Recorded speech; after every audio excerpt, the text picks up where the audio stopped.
apologize for the break. We've been having some, issues that we had to rectify.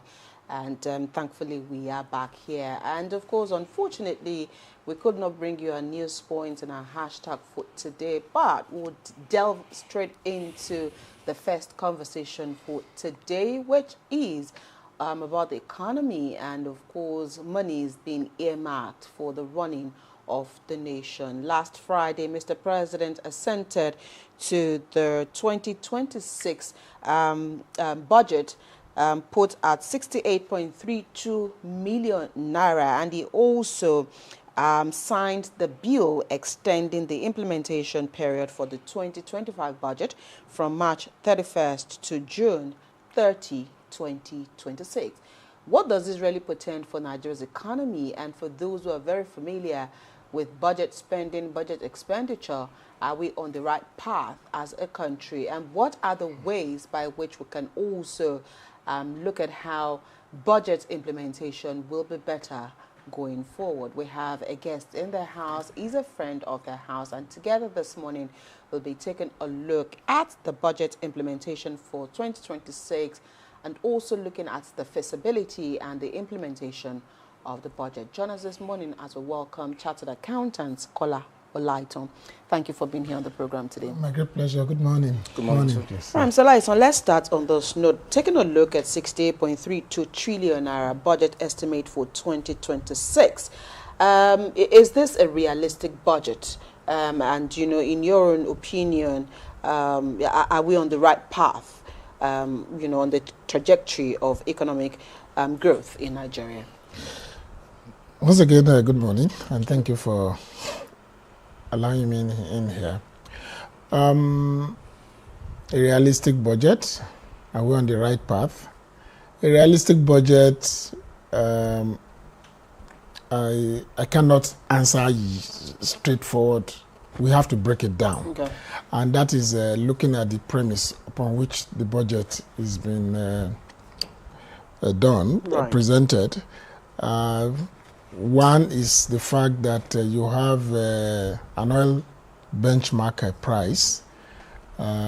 We seem to be doing well with that, even without the U.S., Israel, and Iran. Right. The price looks good, at least for now. Whether it will be subsequently is what we cannot say. The other part of it is the exchange rate that has been 1,400 naira. I looked at that and I just asked myself, is it that the federal government do not want us to go below that figure? Right. Because look, at the moment we have about 1,000. We have it selling for about 1,340, 240, so on. And if we are saying 1,400 naira, what does that mean? So, so when you prepare a budget, what you look at is not the quantum of the amount. Budget, right. It is the basis. That is, what is it based upon? Right. And we also will be looking at what is the estimated allocated amount of no. Okay. Before you get to that, the amount allocated will depend on when you get the money at the end of the day. Because look, there are sources upon which the money is expected to come. It is when that money comes that you can spend it. Yeah, granted the fact that we have a loan that is expected to a deficit. There is a deficit of budget. So we are going to be financing a larger part of the budget. Servicing our debt. Yeah. Yes, to service our debt and also to borrow more for the capital expenditure. But what gladdens me a lot more is the fact that our capital component seems to be growing year in, year out. Even though I would have been happy if we will be financing the capital component with the resources that inflow that we have in-house. Unfortunately, that is not the case, but it is not a bad one because look, even in the private sector, you have to, one way or the other, if you really want to make progress. And what we have been talking about over the years is the fact that, look, let's ensure that when we borrow money, we are not borrowing to pay salary or to buy. We're not borrowing for recurrent. A recurrent expenditure. I actually just wanted to break it. That look, we are not frivolous items exactly. Yeah, but if it is for the future, and that is what I see it as. The president mentioned three key things: infrastructure development, Security. Economic stability, and security. Those are major issues that we want to address. Right. Now, the question now will be that as we implement the budget, would we be spending that money on those things that we talked about? Because look, what we're saying now is we have a projection. I always want to emphasize that. Look, our budget is just a projection. Projecting that we will make certain amount of money and then we will spend it on so things. Right. Just ensuring that at the end of the day, that money is spent Rightly. Exactly. Just as has been specified in the budget. In the budget. Okay, Mr. Olaitan, let me write on Abimbola's question. 68.32 trillion naira for me looks quite ambitious. And fine, we are making more money from oil now because of the tension in the Middle East. Peradventure, things stabilize and the prices of crude comes to normal and we are not able to meet up with the projected estimate for this particular budget. What do you think will happen to the economy? That's one. Secondly, we found it so difficult to pay contractors in 2024, in 2025 for capital expenditure. And here we are again, extending the lifeline of the 2025 budget from March 31st to June 2026. How realistic would this budget and projections be, looking at those things that I cited? Okay. You will recollect I mentioned earlier on that what I always look for in the budget is the basis. And like I said earlier on, with the Iran US war, our oil is going for well over $100 for now. So the projected price is about 65. So that tells us that, look, if whether the war continue or it doesn't, we may likely, please watch what I have said. I wish I knew tomorrow. We can only just be... It's just rejection, yes. With the way you spoke, you look like you do not believe in miracles. In miracles. Realistic miracles. That's just a So what I'm saying is if one, like I said, two things. One is the fact that we expect to produce certain volume of crude and then to sell it at a certain price. Those are major source of income that we have. Apart from the fact that we expect a lot from tax. But look, let's bear it in mind that a lot of that tax will also come from oil. So I expect that looking at it from that perspective, I guess I might say we are not far away from being realistic. Okay. Short of saying, I think it's fair enough. Okay. Because you can only just project, at least look at certain things. And if you look at the price at which the oil was selling, even before the Iran war at all, and what it is selling now, I expect that we'll make some surplus from what has happened. We don't want to continue to pray that the war should continue. Definitely not, because it's also impacting on us as individuals at the end of the day. So it's not far away from being realistic, like I said earlier on. So we can say that all things being equal, we should be able to realize what we project, at least for now. Okay. Now, the other side that you mentioned, please remind me. The one for 2024, 2025, not being able to pay for capital projects. Our inability to pay what has really happened is even a lot of the agencies of government were not funded.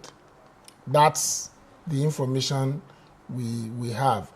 And I know very well that over time, what the government seeks to have been doing is to ensure that, look, some of the rubbles that were there, that they are able to clear it. But look, like I always say, and I think I mentioned it when we had one of our presidents here in Nigeria, that look, you don't keep your children at home and ask them to starve until you have money. Because look, if they keep on starving, will they even be alive by then? Extending the 2025 budget to June, they are there. They see what we do not see. Okay. And that is just what I want to look at. That look, initially I just asked myself, because ordinarily what we are not able to do in the previous year, what you want to do is to lump it up with the current year and then pass proceed. It on again. But unfortunately, that's not what has been done in the last few years. And what we had earlier on was that, look, with the fair from 2026 budget, and that was what the president told us, that, look, we're just going to have only one budget operating. But that is not what is happening now. What has led to that, I do not have the facts yet. Right. And there's every probability that you have some things that is happening that probably informs what has been done. Okay, let's. So go ahead. I cannot say for a fact, with the information at my disposal at the moment, whether that is a realistic thing to do or not. Okay. Please. Based on your last submission and talking about the budget extension of the 2025 budget from March 31 to June 2026, and how Nigeria as a country also struggles with budget implementation, what are the bottlenecks that you see or that you can point to off the cuff, perhaps again, which may make government sit up when the 2026 budget comes into full implementation?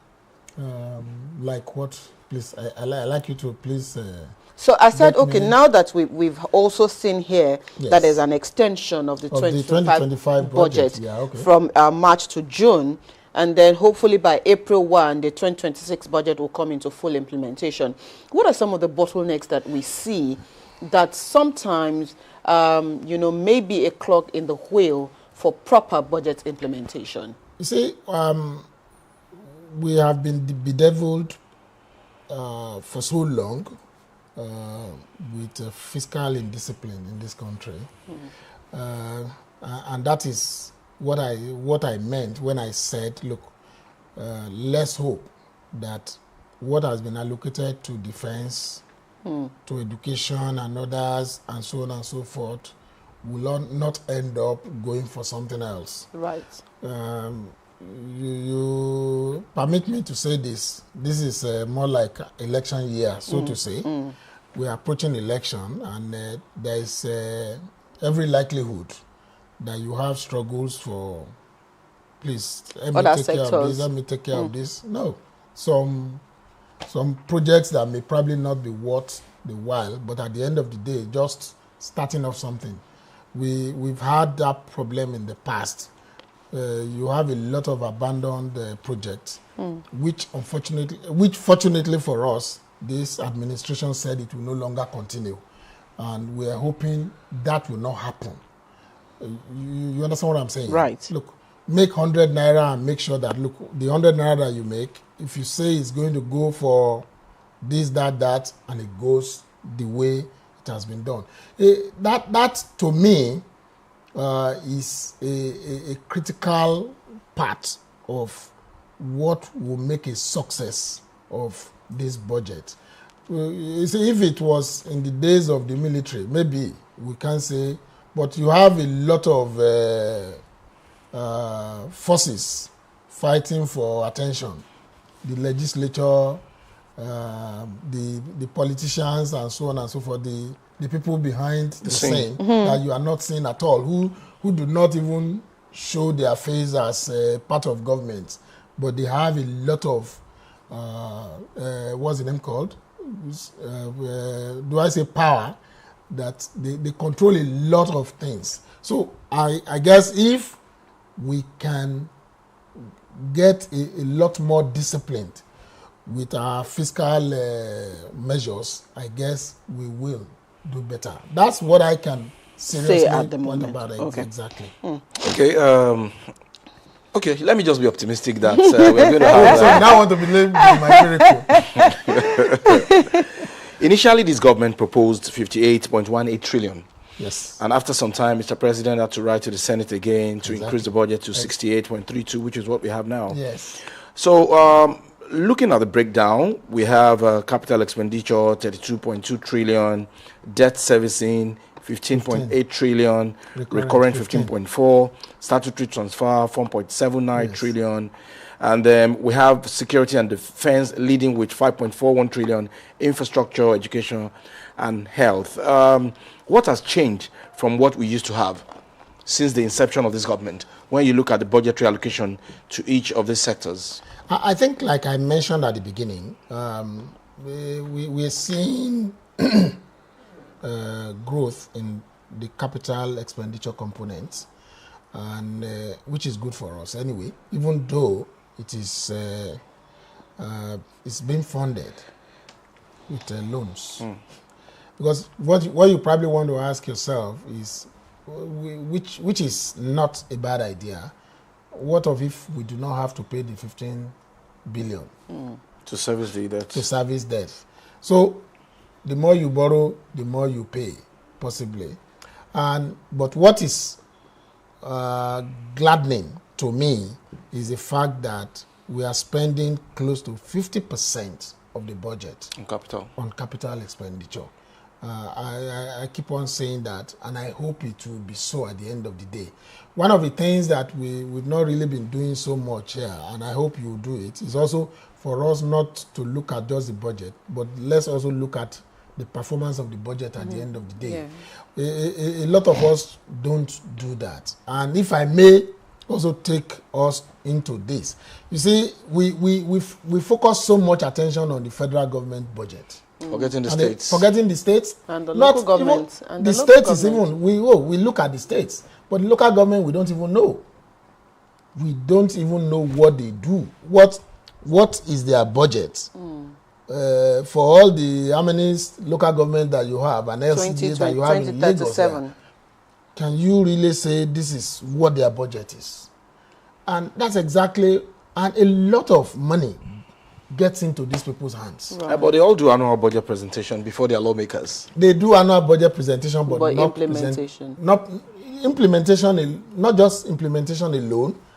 We don't even get to know. I don't know what my local government budget is. Right. So this is where citizens must also know what happens at the local government level, so that they also should be accountable. Of course. For the people. Of course, because look, these local governments, if you put them together, 774, or if you know how much money we are putting in the hands of these guys, is a lot. And because we look away, they are able to do so many things. I'm sorry, I'm digressing. No, that's fine. But sincerely yours, if that is not happening, the level of our indebtedness and other things, debt servicing, won't be as much as it is. So we need to please probe more, a lot more, not just with the House of Assemblies, because look, a lot goes on between them and the House of Assembly. In all the states, with some of them, with even the executive, for those who still insist on holding on to the local government funds. Right. So, let's look at, earlier you mentioned the fact that, of course, if we look on the larger scale at the US-Israel-Iran war, at least for us as a country, and the projection on oil prices, it could be seen as a blessing in disguise. But on the other hand, for individuals, it's also a whole lot, because we tend to buy more. We tend to pay more for what we're using. But as a country, what's the downside of this, especially now that, the budget, with the price crude is at the moment, do we also have issues with multiple sources of income for us as a country, where it looks like at the moment for many years it's been mono economy that we've been basing our budget on, and it's always been about what would accrue from the sales of crude oil. Is there no other way that we also can begin to look at our budget and funding of our budget, aside from just looking at proceeds from crude sales? I won't say just funding of our budget, funding of our expenditures. Of our expenditure. Yes, exactly. Because budget is just projecting an overview ahead. of. But what I guess this administration, I'm still waiting to see much of what will come from the Dele Aleke's ministry. Okay, mining. That is what we were expecting, and what we have had is the fact that a lot of the security issues that we have up north and in some part of the states emanates from illegal mining. So I can say that if we are able to, we've been talking about diversification for so long. For so long, certain steps has been taken. I'm expecting that we should start seeing that in the budget, like you said, so that we are able to separate the oil, whatever, from revenue, that of mining, exactly, and others too. I guess that would also take me back to the question you asked earlier on.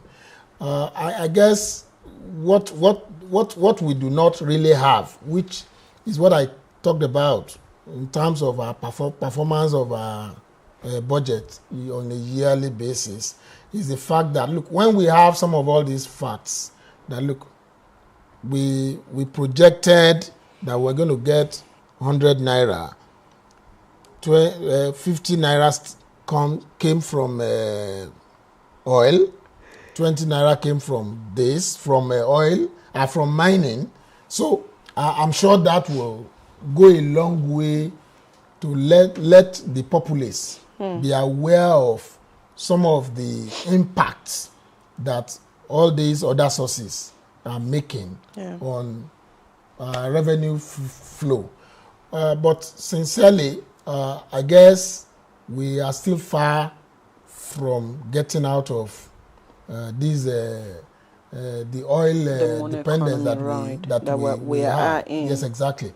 Because if we can do that, and I know that can happen, like we have always been saying, for years, in the early days, we depended so much on agric. A lot is happening there.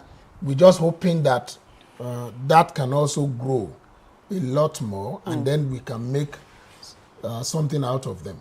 Okay, so let me take you back to the sum of money allocated to capital expenditure. Essentially, according to what I have here, is going to focus on infrastructure, transport, and power. So if indeed we are serious about moving this economy forward, how serious should we take power? Because looking at what we have presently, it doesn't appear that we are serious at all about it. Now, I guess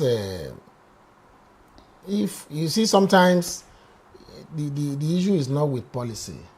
The issue has always been with implementation. One of the things I see that this government did was to develop this issue of decentralize the issue of power, which was what Lagos State wanted to do years ago. The IPP. When he was the president. When he was the governor, sorry. Exactly. But that would take a little while to materialize. And if we continue the way we are going, we will, at the end of the day, be better off as far as power is concerned. You see, we cannot expect this thing to change overnight, except we want to deceive ourselves. The same thing with the economy. Even in 3 years? No, definitely not. Look, let's because nothing has changed. Let's be sincere with ourselves. No, except for that law. That's exactly what I am saying. You see, a lot of the states were craving for this law. Now they got it. Some are working on it, but a lot of others are doing nothing. So that's exactly what we're talking about. And I can assure you, there was this Siemens agreement, whatever that was supposed to happen. The problem is always, we are not short of ideas in this country. We are not short of policies. But the problem is always, look, all of a sudden when Siemens started, we all clapped. Unfortunately, subsequently, nobody actually briefed us as to what happened, what is going on, and so on and so forth. Look, until you also ask questions, you do not know what happened with Mambila. Yeah. So, even though we know I learned there are court cases and so on, are they unsurmountable? So, what I'm saying is, the issue of power, a lot of forces seems to be behind what we, the populace, what we are going through. I always give that as an example. Not the populace alone. Even the presidential villa now is going to be on solar. It's going to be off the grid. That being off the grid is also part of what I see as a way of making sure that, because at the end of the day, if that happens, it then means that you have less dependence on the grid. And then you can have it better distributed. Because at the end of the day, what they tell you when there is any shortage somewhere is that, look, they are rationing. For a government that promised power. No. Seriously, if I don't want to start speaking for government here, but I can only speak to the policies that I see. Okay. Yes, exactly. So what I am saying is that you promise power does not mean that, the power can change overnight. I don't want to discuss politics. I just want to discuss it as it is. Okay. Look, whatever it is, if we're expecting that overnight, that thing, the rot in that place is so much. It's more than what we see. Okay, Mr. Olaitan. When I talk about rot, it's not just about people stealing or whatever. Look, you imagine the fact that we have challenge with the transmission. That some people just get there, shut it down. And when there's power failure, we all say, this talking about vandalism. Power. Okay. Some individuals. So the question is, who are those behind that? And what was the reason? Why are they doing what they are doing? And then how do we deal with all those situations? But like somebody said, if you do not have to kind of depend on supply to Lagos coming from Kanji, and it's just coming from Egbe here, it's easier to trace. To trace, exactly. It's easier to monitor. But not when the whole of the Southwest, for example, depends on Kanji, and you have such a long transmission lines. In addition to some of the errors that is being committed, that is, a lot of the distribution companies didn't invest anything. Yeah. So that's just it. Right. Let's quickly look at, before we wrap up this conversation. I know earlier you mentioned indiscipline in our fiscal policies. Yes. So part of what Mr. President is assuring, or has assured Nigerians, is to deepen fiscal reforms as well as enhance revenue generation. I want to pick revenue generation here. And, a lot of Nigerians, especially with the tax reform, are also thinking, aren't we going to be taxed to death by this administration? So if we're talking about revenue generation, how can government also look at this particular aspect, ensuring, especially now that we also still have security issues, looking at investment, what would attract investors to want to come into Nigeria, either physically or otherwise, with government saying we will also increase our revenue generation? I will divide what you have asked me seems to be two-pronged. Exactly. Okay. Now, the very first thing is, you see, when people talk of, are we not going to be taxed to death? I'm a chartered accountant, and I am happy the person who led the tax reform is also now in government. Right. And over the years, we've talked about it. And the fact is, look, what that committee, what they were meant to do, Taiwo Idele said it so many times, what they were meant to do was not just to do the tax law that we saw. It was much more than that. Yeah. So, based on the tax reform that, the new tax law that I saw, I do not see the populace being taxed to death.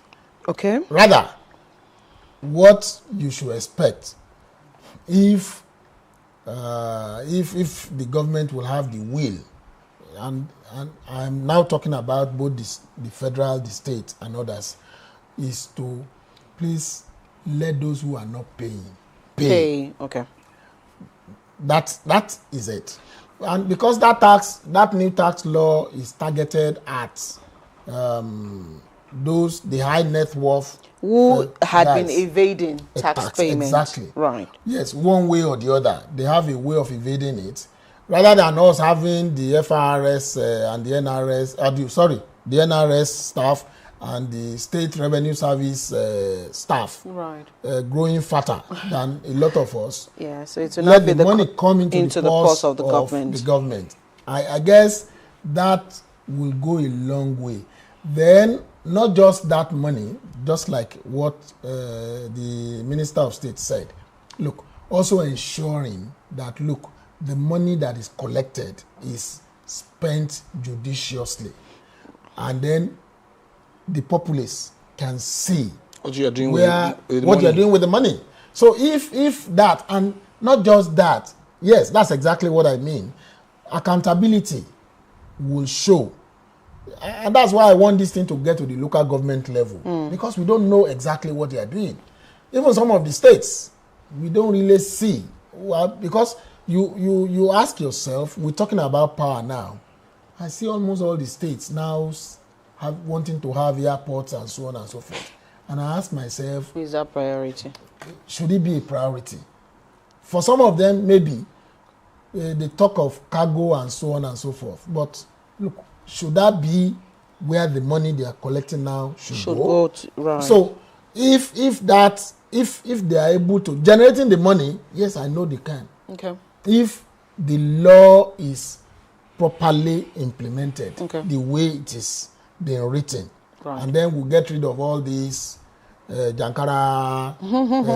Look, one other thing that I also have talked about is that, look, you have a lot of non-state actors collecting so much money. Imagine if the money that most of these danfo drivers, what's the name called? I hope I'll be safe when I get out of here. And the motorbikes. They come into the coffers of government. If that comes into the coffers of government, right, or the community, you imagine how much we will have to spend. All right. And that's just it. Okay, so you were going to quickly touch about the investment. Investment. You see, what matters most at the end of the day, I have always been mentioning this, is the fact that, look, if we have economic stability that is emphasized in this budget, if investors will come in, whether locally or foreign.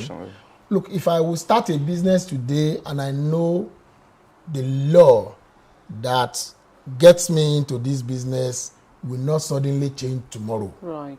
Or few months after I have started the business, I definitely will start something. But that I can tell you, particularly for manufacturing, which we call the real sector of the economy, if that is guaranteed, you can be rest assured that we'll have serious inflow for investments. Okay. All right, Ajibala, you're done? Okay. Yeah. We'll have to leave this conversation here this morning. And of course, we've been speaking with our guest on the budget implementation for 2026 and its feasibility. Thank you so much, Mr. Kola Olaitan, for finding time to be with us on the program and for breaking it down into pieces. Again, we thank you. We'll take a quick break. When the conversation returns, Adebimpe and Joy will be here with their Lagos conversation.